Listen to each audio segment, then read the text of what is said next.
Are you ready? Let's go. Selamat datang di video pembelajaran pemrograman berorientasi objek. Sebelum kita mulai belajar, siapkan kopi atau teh hangat dan pastikan kalian sudah di tempat yang nyaman agar kita tetap santai namun juga serius. Selamat menonton dan selamat belajar. Pada video kali ini, kita akan bahas lagi konsep OOP yang lain, yaitu inheritance. Dengan kompetensi dasarnya adalah menerapkan konsep pewarisan pada pemrograman.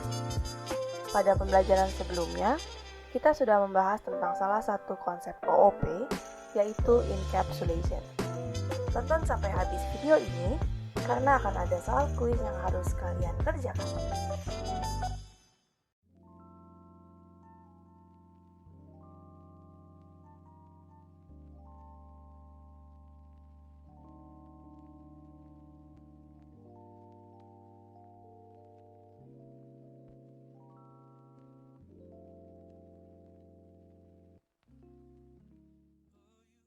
Inheritance adalah konsep OOP di mana sebuah kelas dapat menurunkan properti dan metode yang dimilikinya kepada kelas lain. Tetapi, tidak semua properti dan metode kelas induk akan diturunkan. Properti dan metode dengan hak akses privat tidak akan diturunkan kepada kelas anak. Hanya properti dan metode dengan hak akses protected dan publik saja yang bisa diakses dari kelas anak. Konsep inheritance ini dipakai juga untuk memanfaatkan fitur code reuse, yakni menghindari terjadinya duplikasi kode program. Hierarchy class. Pada konsep inheritance mengharuskan kelas-kelas ditulis secara terstruktur, di mana kelas-kelas ini dibagi menjadi dua bagian. Yang pertama, kelas yang akan diturunkan bisa disebut sebagai kelas induk atau bisa disebut parent class, super class, atau base class. Kelas yang menerima penurunan bisa disebut sebagai kelas anak atau bisa disebut child class, subclass, derived class, atau heir class. Seperti contoh di samping, kita anggap ada kelas yang namanya kelas ikan. Lalu di bawahnya mempunyai properti atau metode yang berkaitan dengan ikan itu sendiri. Contohnya, ikan itu makhluk hidup, laut, danau, air. Artinya ini yang berkaitan dengan ikan. Lalu diturunkan kepada kelas turunannya yang kita namakan hiu. Hiu adalah bagian dari ikan yang di dalamnya ada sifat-sifat dari hiu itu, atau bisa dibilang dari sifat-sifat ikan. Yang pertama, karnivora. Yang kedua, gigi tajam. Yang ketiga bisa bilang di laut.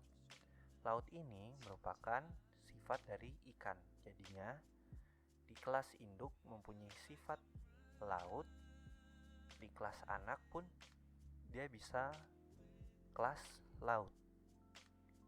Jadinya dua kelas saling berkaitan. Yang satu kelas induk dan yang satu lagi adalah kelas anak yang mempunyai sifat yang sama. Sebagai contoh kode program di samping ini, kelas RPL merupakan induk kelas. Induk kelas dapat juga disebut dengan lalu kelas 12 merupakan anak kelas dari kelas RPL. Sementara kelas 10 bukan merupakan anak kelas dari kelas RPL. Sehingga properti serta metode yang ada pada kelas RPL dapat digunakan pada kelas 12. Mengapa kelas 10 bukan merupakan anak kelas dari kelas RPL?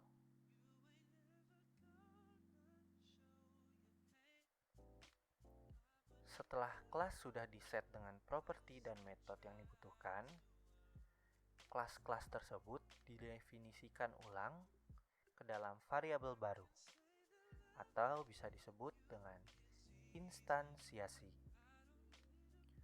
Variabel baru ini biasa ditandai dengan kata new untuk mengetahui kelas yang akan didefinisikan ulang. Baru, kita bisa menampilkan output dengan sintak echo, yang di dalamnya ada variabel baru dan garis arah metode atau properti yang akan ditampilkan. Pada variabel objek baru 2, jika semua metode atau propertinya dicetak, akan menghasilkan output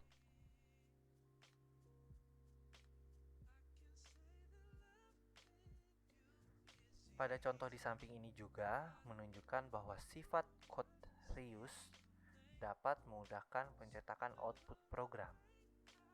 Apa itu code reuse?